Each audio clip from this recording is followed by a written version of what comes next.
Welcome back to my channel. Today is like a really quick, it's not a tutorial, it's just me giving you guys 10 tips to grow healthy natural hair. Okay, so if you've been following me for a while, you know that I cut my hair last October to like a little, I won't call it a TWA because it was a lot shorter than that.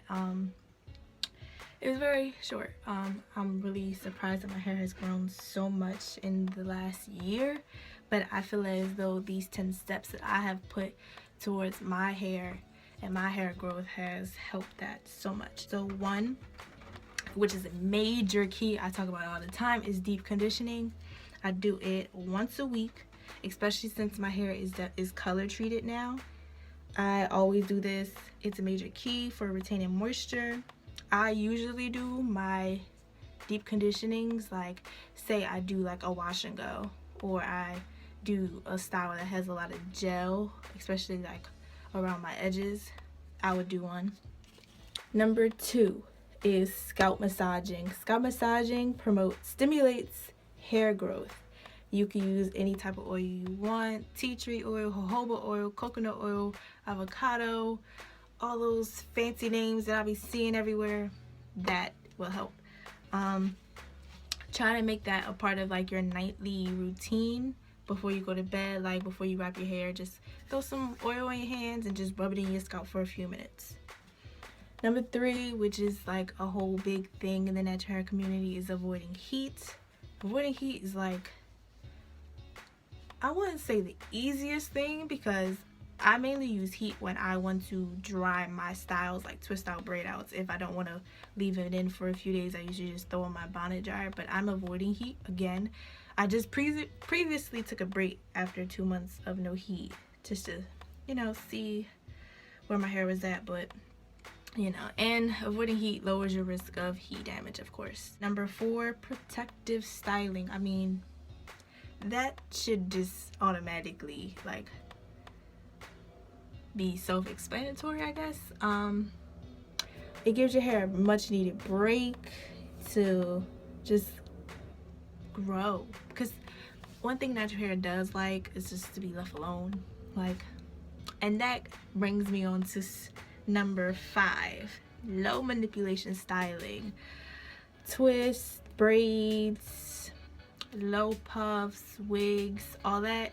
If you don't have to keep doing your hair every day, every 2 days, every 3 days, it is a major key. Your hair will thank you. Trust me.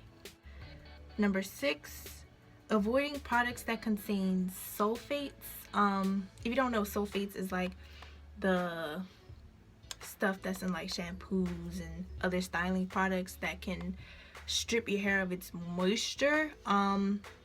I avoid using shampoos because I just feel like I don't really need it. I shampoo maybe twice a month.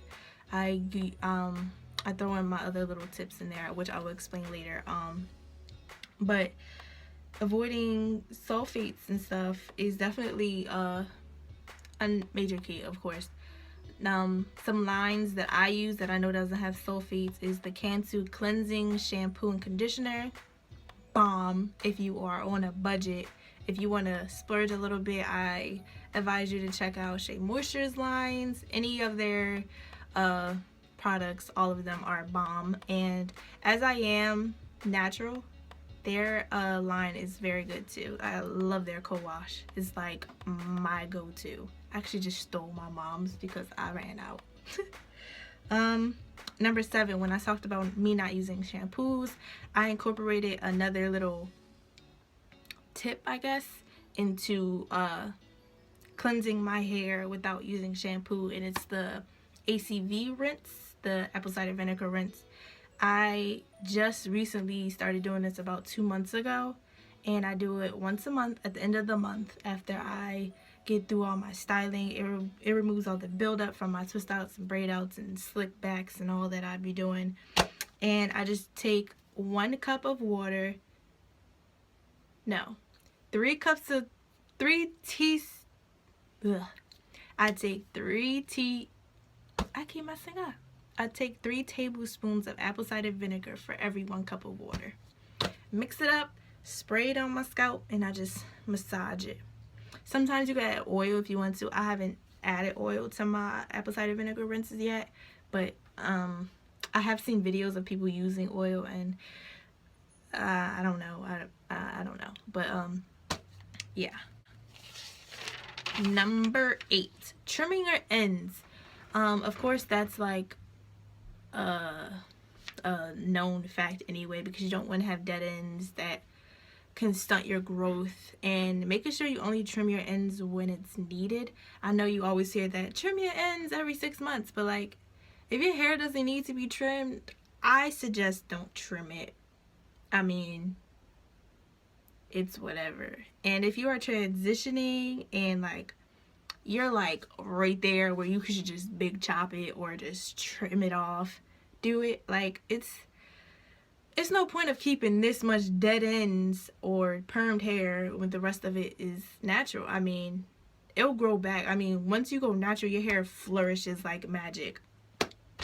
Number 9 is avoiding tensions on your edges and on your kitchen, ladies. Now, we all know when we want to get our little laid styles and all that, you want to brush. But I avoid using hard brushes, like really hard, or brushing too hard on your edges, because that can break off your edges.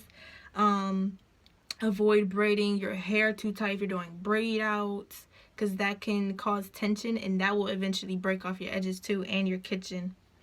And for my final tip is finger detangling. This, I guess, I mean, that's something you have to see for your hair. I noticed it with mine. I finger detangle in the shower when I'm washing or co-washing my hair, because I noticed, like before, if I would comb my hair would get stuck. And I don't want any of that. Snagging can cause breakage. Breakage is just one thing we want to avoid when as we are natural. Yeah, finger detangling is pretty simple. It just helps avoid all the snags and all that.